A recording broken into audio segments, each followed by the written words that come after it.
అందరికీ నమస్కారం. నేను మీ దేవి. కాంట్రాక్ట్ మ్యారేజ్ 22వ భాగం. రచయిత మనస్మిత గారు. ఈ అర్జున్ చెల్లెలంటే ఆ మాత్రం ఉండాలి కదా. ఎవరికి చెప్పకుండా డైరెక్ట్గా వెళ్ళి స్టేట్స్లో ఆ గ్రూప్లో జాయిన్ అయింది. కానీ నేను తన ప్రతి మూవ్ ఇప్పటికీ తెలుసుకుంటూనే ఉంటాను, ఏం చేస్తుంది, ఎక్కడ ఉందని. సో ఇప్పటి వరకు అయితే ప్రాబ్లం ఏం రాలేదు. కానీ విచిత్రం ఏంటంటే తను చేరిన ఆర్గనైజేషన్ మాత్రం నేను ఇప్పటి వరకు తెలుసుకోలేకపోయాను. కానీ ఆ ఆర్గనైజేషన్ మంచిదే అని మాత్రం తెలుసని అర్జున్ చెప్తూ ఉన్నాడు. ఆ టైంలో చాందిని హెల్త్ కండిషన్ సరిగ్గా లేకపోవడంతో తనకి ఏ అనుమానం రాలేదు. లేకపోతే తనకి ఖచ్చితంగా అనుమానం వచ్చేది. అదేంటో మీకు ముందు ముందు తెలుస్తుంది అలా అర్జున్ చెప్తూ ఉంటే చాందిని వింటూ అలాగే నిద్రపోయింది. అర్జున్కి కోపం తారాస్థాయికి చేరుతోంది. లేట్ అయితే ఒక్కోసారి ప్రాణానికి కూడా ప్రమాదం అవ్వచ్చని డాక్టర్ చెప్పిన మాటలే గుర్తుకొస్తూ ఉన్నాయి. ఎవరిని వదలను, ప్రతి ఒక్కరిని ఎందుకు పుట్టామా అని బాధపడేలా చేయకపోతే నా పేరు అర్జున్ వర్మనే కాదు అని అనుకున్నాడు మనసులో. చాందిని ఉదయం వరకు నిద్రపోయింది. కానీ అర్జున్ సరిగ్గా నిద్రపోలేదు. చాందిని కళ్ళు తెరిచి చూసే వరకు కూడా అర్జున్కి విండో దగ్గర నిలబడి బయటకి సైలెంట్గా అలాగే చూస్తూ ఉన్నాడు. ఆ ఆ అని పిలవడానికి గొంతు సరిగా లేక గొంతు సవరించుకొని అర్జున్ అని పిలిచింది చాందిని. వెంటనే అర్జున్ వెనక్కి తిరిగి చాందిని చూసి, చందు ఎలా ఉంది ఇప్పుడు అని దగ్గరికి వెళ్ళి తల నిమురుతూ అడిగాడు. Yeah, I'm fine. నిన్న హెల్ప్ చేసినందుకు థ్యాంక్ యూ పిచ్చిపిల్ల. వైఫ్కి హెల్ప్ చేయకపోతే ఎవరికి చేస్తాను? దీనికి కూడా థ్యాంక్స్ చెప్తారా ఎవరైనా? కావాలంటే ఒక కిస్సు పర్లేదు. ముందు కొంగి చెంపపై కిస్ ఇచ్చింది. అర్జున్ షాక్ అయ్యి తర్వాత కిస్ ఇక్కడిస్తారమ్మా అని అంటూ పెదాలను చూపెడుతూ ఉన్నాడు. చాలు, ఎక్కువైందే, ఇంకలే, నేను ఫ్రెష్ అయ్యి వస్తా. రాక్షసి, ఫ్రెష్ అయ్యిరా, బ్రేక్ఫాస్ట్ చేసి స్టార్ట్ అవుదాం. అవును, నానమ్మ వాళ్ళను ఏం చెప్తావు? మీ మనవరాలకి ప్రైవసీ కావాలంట, ఇంట్లో ఉంటే చేయడం ఇబ్బందిగా ఉందట, అందుకే ఈ నైట్ హాస్టల్లోనే ఉంటామని చెప్పాను. ఆ నోటికి అడ్డు అదుపు లేదా? ఏమొస్తే అది మాట్లాడమేనా? నిజం చెప్పి ఏం చెప్పావు? నిజంగా అదే అనబోతుంటే అక్కడ ఉన్న ఫ్లవర్ వాజ్ని కొట్టడానికి పైకెత్తింది. ఏ ఆగు, దాంతో కొడితే నిజంగా తల పగులుతుంది. మళ్ళీ నీకు ఇలాంటి అందమైన తెలివైన మొగుడు దొరుకుతాడా చెప్పు? ఎక్కడ దొరికేవరా నాకు? పొద్దున్నే నా బుర్ర తినకుండా నిజం చెప్పు. ఫ్రెండ్స్ పిలిస్తే పార్టీకి వెళ్ళాం, లేట్ అయ్యింది, అక్కడే ఉంటున్నామని చెప్పానులే. ఓకే అని చాందిని ఫ్లవర్ వాస్ పక్కన పెట్టి, నేను ఫ్రెష్ అయి వస్తాను, బ్రేక్ఫాస్ట్ తెప్పించి పెట్టు అని అంటూ వాష్రూమ్లోకి వెళ్ళింది. అర్జున్, నీ జీవితం అంతా పిఏలానే ఉంటావు కావచ్చు, మొగుడివి ఎప్పుడవుతావు? మొగుడినైనా కూడా చాలామంది పిఏలానే ఉంటున్నారు. సో అర్జున్, నో ప్రాబ్లం అని అనుకుని వెళ్ళాడు. చాందిని షవర్ కింద నిలబడి నిన్న జరిగింది మొత్తం కూడా గుర్తు తెచ్చుకుంది. అర్జున్ లేకపోయినా నన్ను నేను డిఫెండ్ చేసుకునే క్యాపబిలిటీ నాకు ఉంది. కానీ నాకంటూ ఒకరున్నారనే ఫీల్ ఎంత బాగుంది. ఏ సిచ్యువేషన్ అయినా, ఎంత కష్టమైనా, ఏ పొజిషన్లో ఉన్నా తనను డిఫెండ్ చేసుకునే క్యాపబిలిటీ ఉన్నా కూడా మనకంటూ మనల్ని ప్రేమించే ఒక వ్యక్తి ఉండడం చాలా అవసరమని చెప్తే నేను పట్టించుకోలేను. కానీ అది నిజమని ఇప్పుడు అర్థమవుతోంది. నిన్న అర్జున్ నా కోసం నన్ను వెతుక్కుంటూ వచ్చాడు. తనకి ఛాన్స్ ఉన్నా కూడా అడ్వాంటేజ్ తీసుకోకుండా తను ఎంత కంట్రోల్గా ఉన్నాడో నేను చూశాను. అంటే రేపు ఒకవేళ తను ఇలాంటి పొజిషన్లో ఉన్నా కూడా తనని తాను కంట్రోల్ చేసుకునే క్యాపబిలిటీ, అంత పవర్ తనకి ఉంది. అయినా కూడా అలాంటి ఆలోచన ఎవరైనా చేస్తే వాళ్ళు ఈ భూమి మీద ఉంటారా? ఈ చాందిని వాళ్ళని వదులుతుందా? నన్ను ప్రేమిస్తున్నాను అని ఎప్పుడు చెప్తావురా అర్జున్? ఐఎమ్ వెయిటింగ్ అని తనలో తనే హ్యాపీ ఫీల్ అవుతూ ఉంది. బయట అర్జున్ బ్రేక్ఫాస్ట్ ప్రిపేర్ చేసి ఆలోచిస్తూ ఉన్నాడు. నిన్న ఆ ఐడియట్స్ వల్ల నా ప్లాన్ అంతా వేస్ట్ అయింది. నిన్ననే చందుకు నిజం చెప్పేస్తే నిన్ననే మా ఇద్దరు ఫస్ట్ నైట్ అయ్యేది కావచ్చు. ప్రశాంత్, రఘు, మీ ఇద్దరు నా చేతిలో అయిపోయారు. ఎంత టార్చర్ పెడతానో మీరు కలలో కూడా ఊహించరు. అసలు అన్ని జాగ్రత్తలు తీసుకున్నా కూడా తన బాడీలోకి డ్రగ్స్ ఎలా వచ్చాయో చందుని అడగాలి. అప్పుడే డోర్ సౌండ్ అయ్యి చాందిని బయటకు వచ్చింది. అర్జున్, నువ్వు వెళ్ళి ఫ్రెష్ అయ్యిరా, ఇద్దరం కలిసి తిందాం. ఓకే అని వెళ్ళాడు. అర్జున్ ఫ్రెష్ అయ్యి వచ్చి కూర్చున్నాడు. ఇద్దరు కూర్చొని తింటున్నారు. చందు, చెప్పు, అసలు నిన్న ఏం జరిగింది? కరెక్ట్గా చెప్పు. నిన్న నువ్వు కార్ పార్క్ చేయడానికి వెళ్ళిన కొంచెం సేపటికి ఒక వెయిటర్ వచ్చి డ్రింక్ ఇస్తూ కావాలనే నాపై తన్ని పారేసింది. నేను కర్చీఫ్తో తుడుచుకుంటూ ఉన్నా. సారీ మేడం, సారీ అని చెప్తూ మా మేనేజర్ నన్ను చూస్తే తిడతాడు. మీరు రండి, నేనే మీకు డ్రెస్ ఇస్తాను, చేంజ్ చేసుకొని వెళ్ళండి మేడం అని అంటూ రిక్వెస్ట్ చేసింది. పర్లేదు అని చెప్పినా కూడా తను వినకుండా ప్లీజ్ మేడం, ప్లీజ్ అని అంటూ బ్రతిమాలితే నాకు అప్పుడే డౌట్ వచ్చింది. సరే, అసలు ఏం చేయాలనుకుంటుందో తెలుసుకోవాలి అని నేను కూడా తన వెంటే వెళ్ళాను. అలా వెళ్తూనే నీకు నేను కాల్ చేశాను. రూమ్ దగ్గరికి వచ్చాక డ్రింక్ మొత్తం మొబైల్పై పడింది. మొబైల్ కూడా ఇవ్వండి అంటే వద్దని నేను ఇవ్వలేదు, కానీ తన మొబైల్ చూస్తే డౌట్ వస్తుందని కాల్ కట్ చేశాను. తన రూమ్లో వెయిట్ చేయండి, నేను డ్రెస్ తీసుకొని వస్తాను వెళ్ళింది. నేను రూమ్లోకి వెళ్ళాను. నీకు ఫోన్ చేద్దాం అనుకుంటే ఫోన్కి సిగ్నల్ అస్సలు లేదు. ఏదో స్మెల్ వచ్చింది. బాడీ అంతా హీట్ అవ్వడం స్టార్ట్ అయింది. ఒక్క నిమిషం ఏం చేయాలో అర్థం కాలేదు. అప్పుడే డోర్ ఓపెన్ అయ్యే సౌండ్ వస్తుందని వెంటనే విండో పట్టుకుని దిగి ఒక దగ్గర కూర్చొని నీకు కాల్ చేశాను. అంతే. మరి నీ బాడీలో డ్రగ్స్ వచ్చాయని చెప్పారు. అది ఎలా? ఒకవేళ నీ డ్రెస్పై పూసిన డ్రింక్లో ఉంటే మనం ఈ రూమ్లోకి వచ్చాక డ్రెస్ తీసేసి బాత్రూమ్ కట్టుకున్నాం, అయినా కూడా డ్రగ్ పవర్ పోలేదు. రూమ్లో స్మెల్ వచ్చింది అన్నావు. రూమ్ పెర్ఫ్యూమ్ అనుకుంటే రూమ్ నుండి బయటికి వచ్చాక కూడా నీకు ఆ ఎఫెక్ట్ పోలేదు. అయినా బాడీలోకి ఎలా వస్తాయి? డాక్టర్ బ్లడ్ టెస్ట్ చేసి మరీ చెప్పాడు. అర్జున్, చాందిని ఆలోచిస్తున్నారు. చాందిని సడన్గా వాటర్ అని అంది. వాట్? నేను రూమ్లోకి వెళ్ళగానే స్మెల్ వచ్చింది, బాడీ అంతా కూడా హీట్ అయిపోయిందని చెప్పాను కదా. అలాగే నాకు చెమటలు రావడం కూడా స్టార్ట్ అయ్యాయి. పైగా దాహం కూడా వేస్తూ ఉంది. అక్కడ వాటర్ ఉంటే అవి తాగాను. That's it. వాటర్లో కలిపారు. ఆ రూమ్లో పర్ఫ్యూమ్ వల్ల నీకు అలా అవుతుంది. అప్పుడు నువ్వు వాటర్ తాగుతావని అక్కడ పెట్టారు. ఇంత పగడ్బందీగా చేశారంటే కేవలం రఘు, ప్రశాంత్ మాత్రమే కాదు, ఇందులో ఇంకెవరో ఉన్నారని అర్జున్ అన్నాడు. నాకు అలాగ అనిపిస్తోంది. రఘుకి, ప్రశాంత్కి అంత బ్రెయిన్ లేదు. అసలు ఆ వెయిటర్ ఎందుకు అది చేసింది? ఆ వెయిటర్ ఎవరో కనిపెట్టాలి. అప్పుడు మనకి ఏమైనా క్లూస్ దొరుకుతాయి. బ్లాక్మెయిల్ చేస్తుంటారు. తప్పనిసరి పరిస్థితులు చేస్తుంది అనుకుంటా. తన లోపలికి వెళ్ళొద్దని ఎవరూ లేకుండా చూసి నాకు సైగ చేసింది. అర్జున్ ఒక్కసారిగా లేచి నిలబడ్డాడు. ఆ వెయిటర్ సైగ చేసిన తర్వాత కూడా నువ్వు రూమ్లోకి వెళ్ళావా అని అర్జున్ అన్నాడు. అసలు వాళ్ళు ఏం చేశారో తెలుసుకుందామని అని చాందిని మొత్తం కూడా మాట్లాడే లోపే నువ్వు ఏమైనా సూపర్ ఉమెన్ని అనుకుంటున్నావా? నీకు నువ్వు ఏదైనా చేయగలను అని అంత ఓవర్ కాన్ఫిడెన్స్ ఎందుకు నీకు? తను కావాలని డ్రింక్ పోసిందని నీకు తెలుసు. రూమ్లో ఏదో జరుగుతుందని కూడా నీకు తెలుసు. అయినా కూడా నువ్వు వెళ్ళావు. అలా కాదు అర్జున్. ఎలా కాదు? నేను ఎంత కంగారు పడ్డానో నీకు తెలుసా?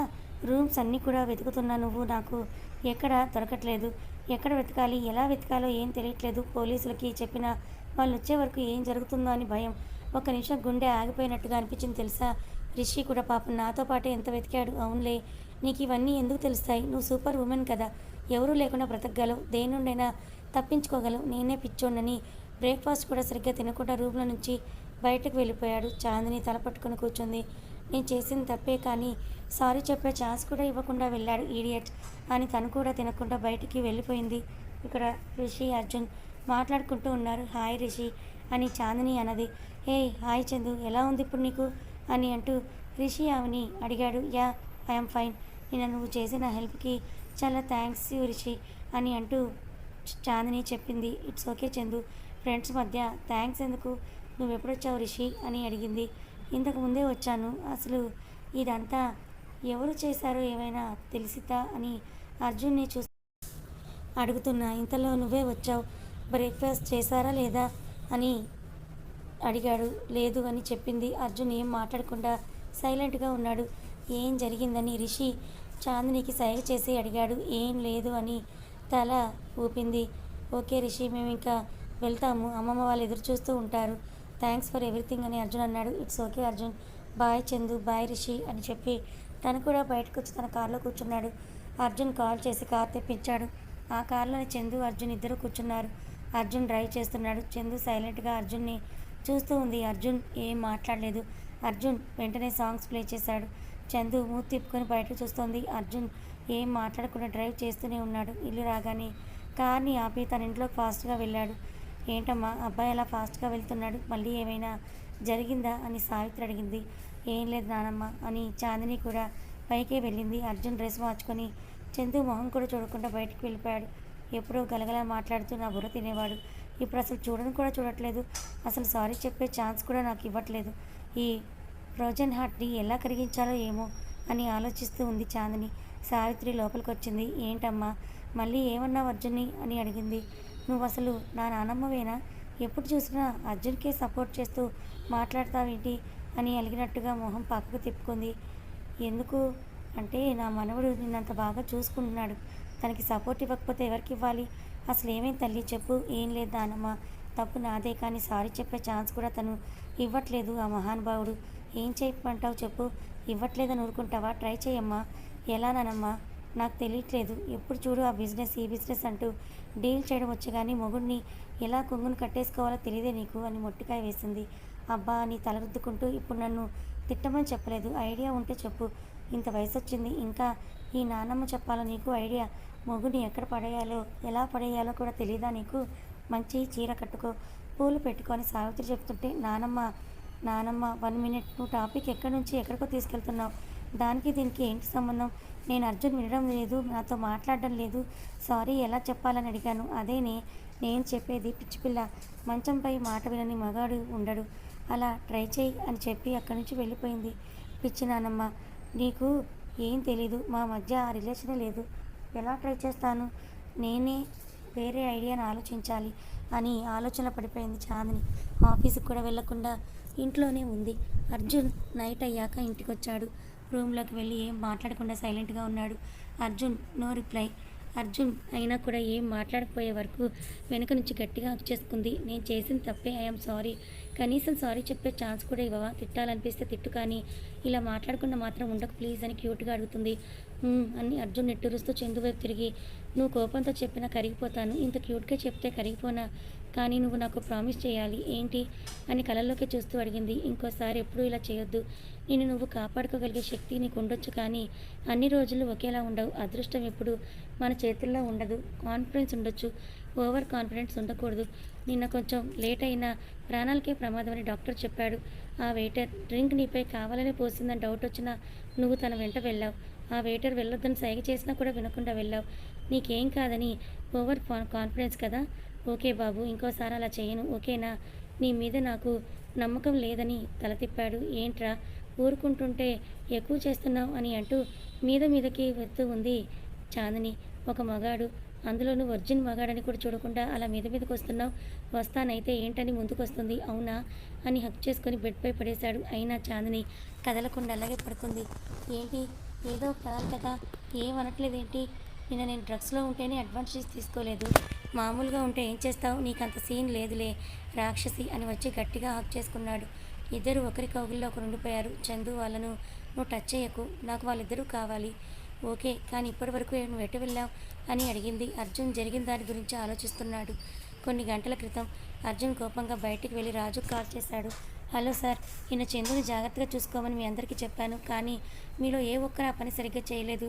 నిన్న ఎవరెవరున్నారో వాళ్ళందరూ 1 అవర్లో అండర్ గ్రౌండ్లో ఉన్న మన ప్లేస్కి రండి అని ఫోన్ని పెట్టేశాడు. ఫాస్ట్గా ఒక చోటుకి వెళ్ళాడు. అండర్ గ్రౌండ్లో ఉన్న ఆ ప్లేస్లో ఒక 10 మంది బాడీ గార్డ్స్ అక్కడ వరుసగా నిలబడ్డారు. అర్జున్ వెళ్ళి చైర్లో కూర్చున్నాడు. చాందిని ఎవరో మీకు తెలుసు కదా? ఎస్ బాస్, చాందిని గారు మా లేడీ బాస్ అని చెప్పారు. మీ లేడీ బాస్కి డేంజర్ ఎక్కువగా ఉంది, కేర్ఫుల్గా చూసుకోవాలని నేను స్ట్రిక్ట్గా ఇన్స్ట్రక్షన్స్ ఇచ్చాను కదా. ఎస్ బాస్ అని అందరూ అన్నారు. అయినా కూడా చాందిని డేంజర్లో పడింది. నేను కొంచెం లేట్గా వెళ్ళినా కూడా ఏం జరిగేదో నేను ఇమాజిన్ కూడా చేయలేను బాస్. మేము రీజన్స్ చెప్పదలుచుకోలేదు, మా డ్యూటీ మేము సరిగ్గా చేయలేదు. మీరు ఏ పనిష్మెంట్ ఇచ్చినా ఫేస్ చేయడానికి మేము రెడీగా ఉన్నాం. ఇంకోసారి అలా జరగకుండా చాలా కేర్ఫుల్గా ఉంటాం. గుడ్, మీ ఆన్సర్ నాకు బాగా నచ్చింది. ఏ పనిష్మెంట్ అయితే బాగుంటుందో మీరే డిసైడ్ చేసుకోండి. 3 డేస్ వరకు ఇదే ప్లేస్లో మేము ఇలాగే నిలబడి ఉంటాం బాస్. గుడ్. అండ్ రాజు, నీకు 3 మంత్స్ శాలరీ కట్ అని చెప్పి అక్కడి నుంచి వెళ్ళాడు. అందరూ కూడా ఊపిరి పీల్చుకున్నారు. అప్పటి నుంచి లేడీ బాస్ విషయంలో మనం చాలా కేర్ఫుల్గా ఉండాలి అని అందులో ఒకరు అన్నారు. ఆ మాటకి మనంతటా మనమే తప్పు ఒప్పుకొని పనిష్మెంట్ని కూడా మనమే తీసుకున్నాం కాబట్టి సరిపోయిందిరా. ఒకవేళ బాస్ కనుక ఇస్తే ఎలా ఉంటుందో కూడా మనము ఊహించుకోలేము అని అంటూ ఇంకొకరు అన్నారు. అదంతా పక్కన పెట్టు, మన సిచ్యువేషన్ ఇలా ఉంటే లేడీ బాస్పై ఇంత ప్లాన్ చేసిన వాళ్ళ సిచ్యువేషన్ ఏంటి అని ఇంకొకరు అన్నారు. వాళ్ళ పని అవుట్, వాళ్ళు ఈ భూమి మీద నూకలు తినే రోజులు కూడా కొన్నే మిగిలాయని అన్నారు ఒకరు. బాస్ వాళ్ళకి స్వయంగా పనిష్మెంట్ ఇస్తాడని ఒకరన్నారు. వాళ్ళ ఆత్మలైన శాంతి కలగాలని కోరుకుందామని ఇంకొకరు అన్నారు. వద్దురా, ఈ మాట బాస్ విన్నాడంటే అంతే. ఇక లేడీ బాస్ని అంత డేంజర్లో పడేసిన వాళ్ళ ఆత్మలు శాంతి కలగాలని కోరుకుంటారా అని ఇంకో 3 డేస్ ఇక్కడే ఉంచుతారు అని ఒకరన్నారు. నిజమేరా దేవుడా, వాళ్ళ ఆత్మలు కూడా శాంతించకుండా చూడు అని ఒకరన్నారు. ఇలా ఇక్కడ వాళ్ళు అక్కడే నిలబడి మాట్లాడుకుంటూ ఉన్నారు. అర్జున్ రాజుతో బయటకు వచ్చి, నానమ్మ వాళ్ళకు ఈ విషయం తెలియదు కదా? తెలియదు సార్. ఓకే, నేను వెళ్తున్నాను. కారులో స్టార్ట్ అయ్యాడు. రఘు, ప్రశాంత్ మీరు చాలా పెద్ద తప్పు చేశారు. నాకు ఏం జరిగినా వదిలేసేవాడిని, కానీ చందు జోలికొచ్చి మీ చావుకు మీరే ముహూర్తం పెట్టుకున్నారు. ఇప్పటికిప్పుడు మిమ్మల్ని పట్టుకోవచ్చు, కానీ మీ వెనుక ఎవరో ఉన్నారు, అది కనిపెట్టాలి. నేను లేట్ చేసే కొద్దీ చాందినిపై మళ్ళీ అటాక్ జరగచ్చు. ఫస్ట్ ప్రశాంత్ని పట్టుకోవాలి. వాణ్ణి పట్టుకుంటే ఏమైనా తెలుస్తుందేమో అని అనుకున్నాడు అర్జున్ తన మనసులో. ప్రస్తుతం అర్జున్ అర్జున్ అని చందు పిలవడంతో అర్జున్ ఆలోచన నుండి బయటకు వచ్చాడు. ఏంటి చందు అని అడిగాడు. ఎక్కడికి వెళ్ళావు అంటే ఏం ఆలోచిస్తున్నావేంటి అని అడిగింది. ఏం లేదు, పని మీద బయటికి వెళ్ళాను అంతే అని అన్నాడు అర్జున్. అలాగే గట్టిగా ఆమెను పట్టుకుని పడుకున్నాడు. ఉదయం అందరూ బ్రేక్ఫాస్ట్ టేబుల్ ముందు కూర్చున్నారు. జానకి అర్జున్కి దోశపై నెయ్యి ఎక్కువ వేయమని వేసావా అని సావిత్రి అడిగింది. వేశాను పెద్దమ్మ గారు అని జానకి చెప్పింది. ఉప్మాలో జీడిపప్పు ఎక్కువ వేయమని వేసావా? వేశానమ్మా. ఇంకా బాదం పాలు కూడా ఇవ్వు. అలాగేనమ్మా. నానమ్మ ఏంటి అర్జున్కి అంత స్పెషల్ ట్రీట్మెంట్? స్పెషల్ ఏముంది ఇందులో? మనవడికి బలం కావాలి కదా. దేనికమ్మమ్మ బలం? అది అది అని సిగ్గుపడుతూ ఉంది. ఇందులో సిగ్గుపడేది ఏముంది బుజ్జి? అదేం లేదు అర్జున్ అని చెప్పబోతూ ఉంటే రాజా నువ్వు బాగు అని రాజారాం నాపింది. నువ్వు చెప్పవు నన్ను చెప్పనివ్వవా అని అన్నాడు. ఏం నానమ్మ అంత సస్పెన్స్ అని చాందిని అన్నది. సావిత్రి వచ్చి చాందిని చెవిలో చెప్పింది. అది విని నానమ్మ అని అరిచింది. ఎందుకే అలా అరుస్తున్నావు? పాపం మనవడికి అని అనబోతూ ఉంటే నువ్వు ఇంకా మాట్లాడకు అని అంటూ అర్జున్ని అక్కడి నుంచి తీసుకుని వెళ్ళిపోయింది. ఇద్దరు కారులో ఆఫీస్కి వెళ్తూ ఉన్నారు. ఏం చందు, అమ్మమ్మ దేని గురించి చెప్పింది నీకు అని అడిగాడు. ఏం లేదులే, కానీ నువ్వు ముందు కార్ని స్టార్ట్ చేయి అని అన్నది. నువ్వు చెప్తేనే నేను కార్ని స్టార్ట్ చేస్తా, లేకపోతే ఇదిగో వెళ్ళి అమ్మమ్మని అడుగుతాను. అమ్మమ్మ ఇందాక నువ్వు చందుకి ఏం చెప్పావని అమ్మమ్మ చెప్పకపోతే తాతయ్య చెప్తాడు. అబ్బా లీవ్ ఇట్. నువ్వు చెప్తావా? లోపలికి వెళ్ళి నన్ను తెలుసుకోమంటావా? నేనే చెప్తానని నైట్ సావిత్రికి చాందినికి జరిగిన డిస్కషన్ అంతా చెప్పింది. అర్జున్ పెద్దగా నవ్వాడు. నువ్వు ఇలా నవ్వుతావని నేను చెప్పలేదని అటు తిరిగింది. అమ్మమ్మ అంత సూపర్ ఐడియా ఇస్తే నువ్వు అది పాటించకుండా జస్ట్ హగ్ చేసుకుని సారీ చెప్తావా? చేస్తే మాత్రం ఏం చేసేవాడివి? నిన్నట్లా వద్దని చెప్పేవాడివి అని వెటకారంగా అంది. ఏ చందు, నిజంగా చేసి చూపెట్టమంటావా? 2 డేస్ వరకు బెడ్ పై నుండి లేవు అని దగ్గరికి వస్తూ చెప్పాడు. అర్జున్ దూరం జరిపి నువ్వు ఫస్ట్ పద, నాకు ఆఫీస్కి లేట్ అవుతుంది అని అన్నది. నీ సంగతి తర్వాత చెప్తానని కార్ని స్టార్ట్ చేసి అక్కడి నుంచి వెళ్ళాడు. ఇద్దరు ఆఫీస్కి వెళ్ళాక శివరాం చాందిని క్యాబిన్లోకి వచ్చాడు. మేడం, రఘు ప్రశాంత్ గురించి ఏం చేయాలో మీరేం చెప్పలేదు అని అడిగాడు. వాళ్ళని టచ్ చేయొద్దు, వాళ్ళ సంగతి అర్జున్ చూసుకుంటాడు. నాకు అర్జెంట్ మీటింగ్స్ ఉన్నాయా చెప్పండి. శివరాం చాందినికి షెడ్యూల్ ఇచ్చాడు. మీరు వెళ్ళండి శివరాం గారు, అవసరమైతే పిలుస్తానని అన్నది. ఓకే మేడం అని శివరాం వెళ్ళిపోయాడు. అర్జున్, నీ డ్యూటీలో ఎప్పుడు జాయిన్ అవుతావు? నేను పిఎన్ పెట్టుకుంది శివరాం గారికి కొంచెమైనా పని తగ్గించాలని అన్నది. నేను ఆల్వేస్ ఇన్ డ్యూటీ మ్యామ్. అచ్చా, మరి నా షెడ్యూల్ శివరాం గారు ఎందుకు చూస్తున్నారు? నాకు నేను చూసుకోవడమే సరిపోతుంది, ఇంకా షెడ్యూల్స్ ఏం చూస్తాను మేడం? కొంచెం ఎక్కువైందిలే, కానీ ఇప్పటి నుంచి నా మీటింగ్స్ అని నువ్వే చూసుకో. Yes madam. నా సీట్లోకి వెళ్ళి నా పని నేను చూసుకుంటాను మేడం అని అన్నాడు. చాందిని తన పనిలో తను పడిపోయింది. అక్కడ రఘు ఇంట్లో ఇద్దరు కోపంగా ఉన్నారు. తప్పంతా నా ఒక్కడిది అన్నట్టు నన్నంటావేంటి అని ప్రశాంత్ అన్నాడు. ఇప్పటి వరకు నేను చెప్పిన ఒక్క పైన సరిగ్గా చేసావా? చేతికి చిక్కిందనుకున్నది చేజారింది. మళ్ళీ మళ్ళీ మనకు అవకాశాలు వస్తాయనుకుంటున్నావా? ఇది వరకు చేసింది మనమా కాదా అనే డౌట్ ఉందో లేదో, కానీ ఇప్పుడు చేసింది మనమే అని పక్కాగా తెలుస్తుంది అన్నాడు రఘు. ఇందులో నా తప్పే ఉంది? ఆ చాందిని అలా కిటికీల నుంచి వెళ్తుందని ఎవరైనా ఊహించావా అని ప్రశాంత్ అన్నాడు. రఘు ఏదో మాట్లాడే లోపే తనకు ఒక మెసేజ్ వచ్చింది. ముందు ఆ ఈడియట్ని అక్కడి నుంచి పంపించు అని ఉంది. అది చూసిన వెంటనే నువ్వు వెళ్ళి ఇంకా నాకు కొంచెం పీస్ ఆఫ్ మైండ్ కావాలని లోపలికి వెళ్ళిపోయాడు. ప్రశాంత్ అక్కడి నుంచి లేచి కోపంగా బయటికి వెళ్ళాడు. రఘు లోపలికి వెళ్ళి కాల్ చేశాడు. ప్రశాంత్తో మనకేం పని లేదు, వాడిని లేపేయి అని అవతల నుంచి వినపడింది. వాట్ అని రఘు అన్నాడు. ఎస్, వాడి వల్ల మనం అందరం దొరుకుతాం, వెంటనే వాడిని లేపేయి. చాందిని విషయం ఏం చేయాలనేది తర్వాత ఆలోచిద్దాం అని పెట్టేశాడు. ప్రశాంత్, నువ్వు కొంచెం తెలివిగా ఉన్నా బ్రతికేవాడివి. పూర్ ప్రశాంత్, నీ లైఫ్ ఇంతవరకే అనుకుని ఒకరికి కాల్ చేసి హలో ప్రశాంత్ని లేపేయి, వాడితో మనకి ఇంకా అవసరం లేదని చెప్పి పెట్టేశాడు. అర్జున్ మనుషులు ప్రశాంత్ రఘు వాళ్ళ ఇంటి నుంచి బయలుదేరగానే ఫాలో అవ్వడం స్టార్ట్ చేశారు. అలాగే ప్రశాంత్ వేరే వాళ్ళు కూడా ఫాలో అవ్వడం కూడా గమనించారు. వీళ్ళెవర్రా వీడిని ఫాలో అవుతున్నారు? బాస్కి చెప్దామని అందులో ఒకడు అన్నారు. వెంటనే కాల్ చేయి, వాడు మిస్ అయితే మన ఫ్యామిలీకి మనం మిస్ అవుతామని ఇంకొకరు అన్నారు. వెంటనే అర్జున్కి కాల్ చేశారు. అర్జున్ ఆఫీస్లో చాందిని మీటింగ్స్ చూస్తూ ఉన్నాడు. కాల్ చూసి వెంటనే ఆన్ చేశాడు. బాస్, ప్రశాంత్ని మన వాళ్ళు కాకుండా వేరే వాళ్ళు కూడా ఫాలో అవుతున్నారు. వాళ్ళు ఎవరో తెలియదు, కానీ రఘు ఇంటి నుండే స్టార్ట్ అయ్యారు అని చెప్పాడు. ఓకే, ఫస్ట్ ప్రశాంత్ని మన ప్లేస్కి తీసుకెళ్ళండి అని చెప్పాడు. ఓకే బాస్ అని పెట్టేశాడు. వాడిని అక్కడ ఫస్ట్ మనమే ఆలోచనలో పట్టుకోవాలి కదా ఈ రోజుతో కొనసాగుతుంది. వాడి మరి పని ప్రశాంత్ని ప్రశాంత్ని నిజంగా ఫాలో అవుతూ రఘు ఉన్నారు. వాళ్ళు చంపేస్తారా? మరి అర్జున్ ప్రశాంత్ని కాపాడతాడా? అసలు చాందిని మీద అంత పగ ఎవరికి ఉంది? అర్జున్కి ఇవన్నీ ముందు నుంచే తెలుసా? తెలిసి ఇలా తనకి చెప్పకుండా దాచు కాపాడుతున్నాడా? అసలు ఏం జరగబోతోంది తెలుసుకోవాలనుకుంటే ఛానల్ని ఫాలో అవ్వండి. కథ నచ్చితే లైక్ చేయండి. Thank you so much.